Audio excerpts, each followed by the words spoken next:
Bonjour à tous. Alors aujourd'hui, je voudrais vous parler d'un sujet qui intéresse pas mal de monde dans les entreprises, quel que soit leur périmètre. Il s'agit du manager, du management et bien précisément le style de management qu'on doit adopter par rapport à notre équipe. Alors on connaît tous le management participatif, délégatif, persuasif et directif.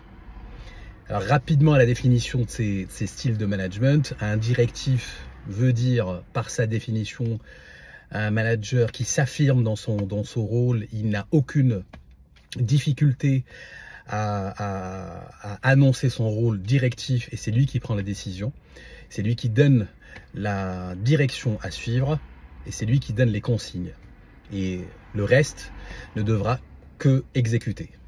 Et puis ça peut avoir un effet positif momentanément, et puis par la suite on remarque une dépressurisation de l'équipe, un manque de motivation et une augmentation surtout du stress et du turnover. Et on a le management persuasif. C'est un management qui est beaucoup plus paternaliste. On est dans la persuasion, on essaye de convaincre, on essaye d'emmener tout le monde. C'est un management qui peut marcher aussi, mais qui est parfois laxiste. Donc on essaye, on dépend toujours de la réponse de l'autre. Et si l'autre n'est pas persuadé que c'est la bonne décision, la bonne direction, ça peut être difficile.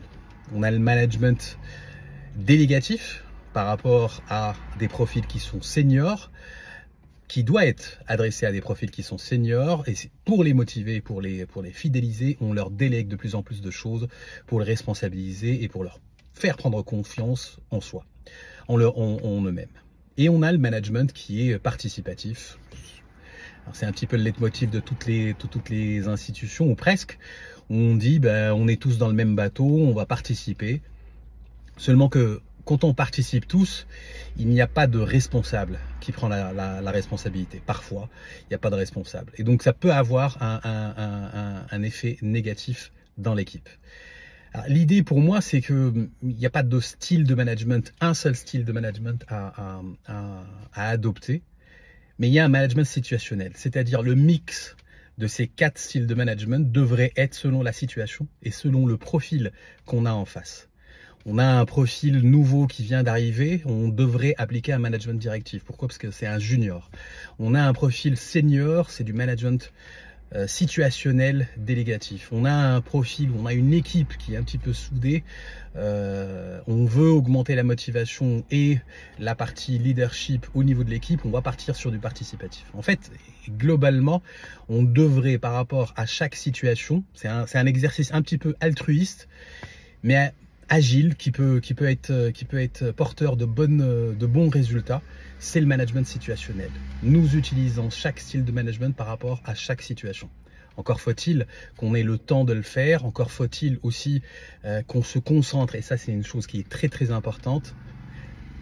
On veut faire monter en compétence une équipe, on doit se concentrer sur ses points positifs, pas sur ses points négatifs. Et donc à partir de ces points positifs, nous pouvons développer davantage de qualité dans cette équipe-là. Et encore, il y a le sujet du manager qui ne veut pas être manager, mais il est manager malgré lui. Ça, c'est un autre sujet qu'on va aborder dans une autre capsule. J'espère que ces idées vous ont porté sont constructives. À très bientôt. Bonne journée.